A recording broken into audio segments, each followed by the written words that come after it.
திரு C.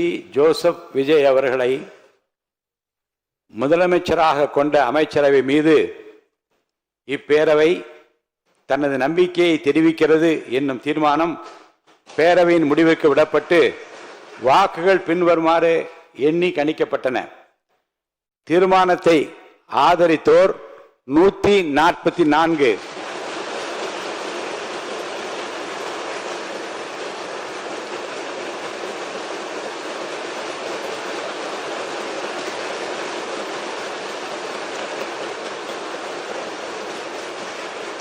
தீர்மானத்தை எதிர்த்தோர் 22, நடுநிலை வகித்தோர் 5. தீர்மானத்தை ஆதரித்தோர் அதிகமாக இருப்பதால் மாண்புமிகு முதலமைச்சர் அவர்களின் தீர்மானம் நிறைவேறியது, வெற்றி பெற்றது. மாண்புமிகு முதலமைச்சர் அவர்களின் தீர்மானம் வெற்றி பெற்றது என பேரவைக்கு அறிவிக்கிறேன். அமருங்கள். இந்த மகிழ்ச்சியான தருணத்தில் பேரவை தலைவர் என்கின்ற முறையில் என்னுடைய நல்வாழ்த்துக்களை மாண்புமிகு முதலமைச்சரின் அமைச்சரவைக்கும் அமைச்சருக்கு நான் தெரிவிக்க கடமைப்பட்டிருக்கிறேன். வான்மழை மேகமாய், ஒளிதரும் தீபமாய், தியாகத்தின் திருவிளக்காய், மனிதாபிமானத்தின் மறுவுருவாய், தமிழ்நாட்டின் நம்பிக்கை நட்சத்திரமாய், இந்திய திருநாட்டின் கலங்கரை விளக்கமாக விளங்கிக் கொண்டிருக்கிற தமிழ்நாட்டின் நிரந்தர முதலமைச்சர் மாண்புமிகு புரட்சி தளபதி அவர்களுக்கு முதற்கண் எனது இதயம் கனிந்த பாராட்டுக்களை தெரிவித்துக் கொள்கிறேன். அன்று மக்கள் மன்றத்திலே வென்றார். இன்று இந்த மாமன்றத்திலேயும் வெற்றி பெற்றிருக்கிறார். இதற்கு காரணம் உழைப்பு, தன்னம்பிக்கை, விடாமுயற்சி, மக்கள் மீது அவர் வைத்திருக்கிற அளவு கடந்த அன்பு. கான்பிடண்டா இருங்க, வெற்றி நிச்சயம் என்று சொன்னார். அந்த வெற்றியை நிலைநாட்டி இருக்கிறார். வெற்றி மீது வெற்றி வந்து என்னை சேரும் என்று பாடிய புரட்சி தலைவர் அவர்கள் அதை வாங்கி தந்த பெருமையெல்லாம் உன்னை சேரும் என்று பாடினார். இன்று முதல்வர் சொல்வார், வெற்றி மீது வெற்றி வந்து என்னை சேரும், அதை வாங்கி தந்த பெருமையெல்லாம் மாமன்ற உறுப்பினர்களே உங்களை சேரும், அதை வாங்கி தந்த பெருமையெல்லாம் தமிழ்நாட்டு மக்களே உங்களை சேரும் என்பார். அமைதியாக ஒரு புரட்சியை, ஒரு வெற்றியை நிலைநாட்டி இருக்கிறார். விஜய் என்றாலே விக்டரி, வெற்றியை தவிர ஏதுமில்லை. அந்த வகையில் மாண்புமிகு தமிழ்நாடு முதலமைச்சர் புரட்சி தளபதி அவர்களால் இன்று இந்த மாமன்றத்தில் முன்மொழியப்பட்ட நம்பிக்கை கோரும் தீர்மானம் மாபெரும் வெற்றி அடைந்திருக்கிறது. இதற்கு காரணம் சட்டமன்ற உறுப்பினர்களுக்கு மாண்புமிகு முதலமைச்சர் அவர்கள் மீது வைத்துள்ள அசைக்க முடியாத நம்பிக்கை. பலவான்களை ஆசனங்களிலிருந்து தள்ளிவிட்டு தாழ்மையானவர்களை உயர்த்துகிறார் இறைவன். தடைகள் வெற்றியின் புதையல், தடங்கள் வெற்றியின் தடங்கள் என்பதை மனதில் நிறுத்தி தடை கற்களை படிக்கற்களாக்கி, துன்பங்களை தூள் தூளாக்கி, சோதனைகளை சாதனைகளாக்கி பெரும்பாலான சட்டமன்ற உறுப்பினர் நம்பிக்கையை மாண்புமிகு முதலமைச்சர் தளபதி அவர்கள் இன்றைக்கு பெற்றிருக்கிறார்கள். அருமை உடைத்தென்று அசவாமை வேண்டும், பெருமை முயற்சி தரும் என்கிறார் திருவள்ளுவர். அதாவது ஒரு செயலை செய்யும் முன் இது கடினமானது என்று மலைக்க கூடாது. கடினமான செயலையும் முடிக்க முயற்சி செய்து அதில் வெற்றி காண்பதுதான் பெருமை. திருவள்ளுவரின் வாய்மொழிக்கு ஏற்ப எதை கண்டும் மலைக்காமல் பிறரை மலைக்க வைத்திருக்கிறார் மாண்புமிகு முதலமைச்சர் தளபதி அவர்கள். இந்த மாமன்றத்தில் முன்மொழியப்பட்ட நம்பிக்கை கோரும் தீர்மானம், அதை நினைக்கும் போது மலை போலே வரும் சோதனையாலும் பனி போல் நீங்கிவிடும், நம்மை வாழ விடாதர் வந்து நம் வாசலில் வணங்கிட வைத்துவிடும் என்கின்ற அந்த வரிகள் தான் எனக்கு நினைவுக்கு வருகிறது. ஒன்றை நான் நினைத்து பார்க்கிறேன். ஆட்சி அதிகாரம் வருவதற்கு முன்னாலே தளபதி அவர்கள் ரசிகர் மன்றங்களை நடத்தினார், நற்பணிகள் பல செய்தார். பின்பு மக்கள் இயக்கம் கண்டார். தன்னுடைய ரசிகர் மன்றம் மூலமாக காலை உணவளித்தார், ரொட்டியும் பாலும் கொடுத்தார், ஏழைகளுக்கு உதவினார், ஏழைகளின் கண்ணீரை துடித்தார், படிப்பதற்கு உதவினார்.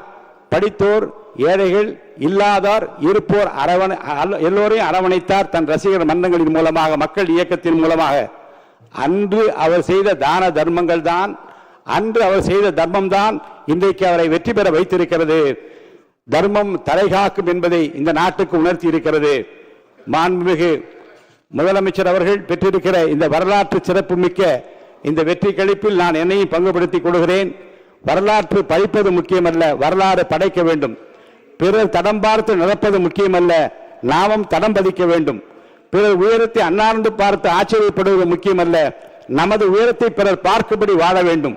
உயிரோடு வாழ்வது மட்டும் முக்கியமல்ல, உயர்வோடு வாழ வேண்டும் என்பதற்கு இலக்கணமாக மாண்புமிகு முதலமைச்சர் புரட்சி தளபதி அவர்கள் விளங்கிக் கொண்டிருக்கிறார்கள். இந்த ஆட்சி 5 ஆண்டு காலம் மட்டுமல்ல, அதையும் தாண்டி இவரை போல் யார் என்று நாடு போற்றும் நல்லவராக நல்லாட்சியை தருவார் என்கிற நம்பிக்கையை நாம் பெற்றிருக்கிறோம். தொடர்ந்து அவருடைய ஆளுமை, அவருடைய திறமை இந்த தமிழ்நாட்டு மக்களுக்கு பயன்பட வேண்டும். இந்த நல்ல தருணத்தில் அவருக்கு என்னுடைய வாழ்த்துக்களை தெரிவித்து அனைவருக்கும் நன்றியை தெரிவித்து முடித்துக் கொள்கிறேன். மாண்புமிகு முதலமைச்சர் அவர்கள் இப்போது உரையாற்றுவார்கள்.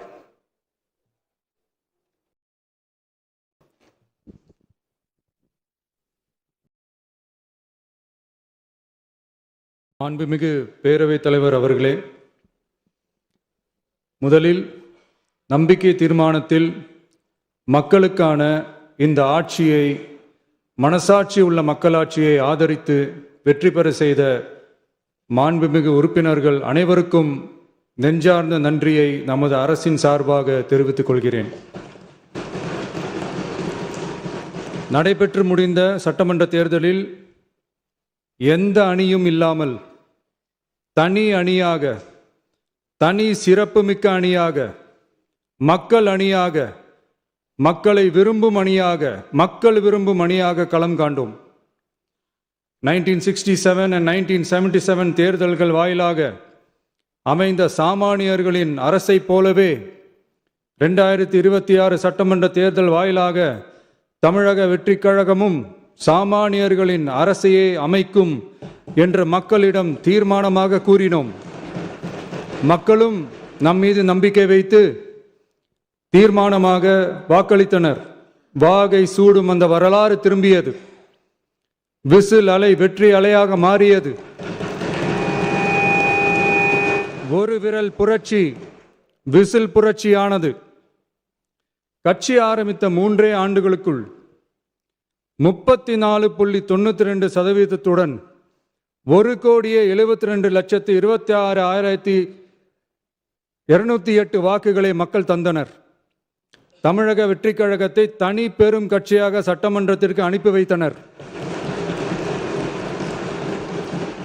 கட்சி ஆரம்பித்த 3 ஆண்டுகளுக்குள்ளேயே மிக மிக சிறிய அளவில், ஒரு நூல் இழைவில் தனி பெரும்பான்மை கொஞ்சம் தள்ளி போயிருக்கிறது.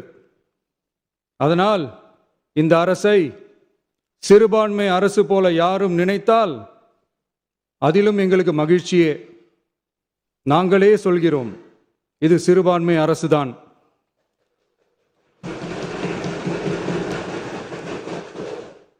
சிறுபான்மை மக்களுக்கான பாதுகாப்பை உண்மையாக நிலைநாட்டும் அரசுதான். அது மட்டுமல்ல, பெண்கள், குழந்தைகள், முதியோர்கள், இளைஞர்கள், அரசு ஊழியர்கள், ஆசிரியர்கள் மற்றும் உழைக்கும் வர்க்கத்தினர் என அனைத்து மக்களுக்குமாக அமைந்த அரசுதான் இந்த அரசு. அந்த நம்பிக்கை அனைவருக்கும் ஏற்பட்டதால் தான் இந்த நம்பிக்கை தீர்மானத்தில் அது நிரூபிக்கப்பட்டிருக்கிறது. இந்த நேரத்தில் இந்த மாமன்றத்தில் நமது அரசு சார்பாக சில உத்தரவாதங்களை நான் தர வேண்டும் என்று விரும்புகிறேன். தமிழக வெற்றிக் கழகத்தின் கொள்கை தலைவர்களான தந்தை பெரியார், பெருந்தலைவர் காமராஜர், அண்ணல் அம்பேத்கர், வீரமங்க வேலு நாச்சியார், மக்கள் சேவகர் அஞ்சலை அம்மாள் ஆகியோரின் வழிகாட்டுதலுடன் இந்த மக்கள் அரசு மனசாட்சி உள்ள மக்களாட்சியை தரும் என்று உறுதியளிக்கிறேன். சமூக நீதி, சமநீதி, சம வாய்ப்புடன், உண்மையான உறுதியான ஜனநாயகத்துடன், மதச்சார்பற்ற சமூக நீதி கொள்கைகளுடன் இந்த அரசு நடக்கும். அதில் சிறிதும் மாற்றமில்லை. நம்முடைய இந்த ஆழமான நம்பிக்கையை மனதார நம்பி வாக்களித்த அனைத்து இயக்கங்களின் தலைவர்களுக்கும், அந்த இயக்கங்களை சேர்ந்த மாண்புமிகு உறுப்பினர்களுக்கும் மீண்டும் நன்றியை தெரிவித்துக் கொள்கிறேன். எம்மதமும் நம் மதமே, எல்லா மக்களும் நம் மக்களே. இதில் வாக்களித்தவர்கள் வாக்களிக்காதவர்கள் என்ற பாகுபாடே இருக்காது. இது எல்லோருக்குமான அரசு, இது சாமானியர்களுக்கான அரசு, இது சாதி மத எல்லைகளை கடந்த அரசு, இது பாகுபாடு காட்டாத அரசு, இது பண்பாடு காக்கும் அரசு, இது பண்பட்ட அரசு, அரசியல் காரணங்களுக்காக யாரையும் எதற்காகவும் புண்படுத்தாத அரசு. இதையெல்லாம் போக போக புரிந்து கொள்வார்கள். எனவே துள்ளி எழுந்து பதில் சொல்வதை விட எதிலும் துணிச்சலுடன் செயலாற்றி வெற்றி பெறும் அரசு இது. பதவிக்காக அதிகாரத்துக்காக அமைந்த அரசு அல்ல, நம்பிய மக்களுக்கு நன்றி கடன் செலுத்துவதற்காக அமைந்த அரசு. அதிகாரம் காட்டி மிரட்டும் அரசு அல்ல, அனைவரையும் அரவணைக்கும் அரசு. எவர் மீதும் வெறுப்பு காட்டும் அரசு அல்ல, எல்லோரையும் விரும்பும் அரசு. மக்களே முக்கியம், மக்கள் நலன் மட்டுமே முக்கியம். அதுவே எங்கள் ஒரே நிலைப்பாடு. எனவே மனசாட்சி உள்ள மக்களாட்சிக்கு ஆதரவளித்த அனைவருக்கும் மீண்டும் என்னுடைய நன்றியை தெரிவித்துக் கொள்கிறேன்.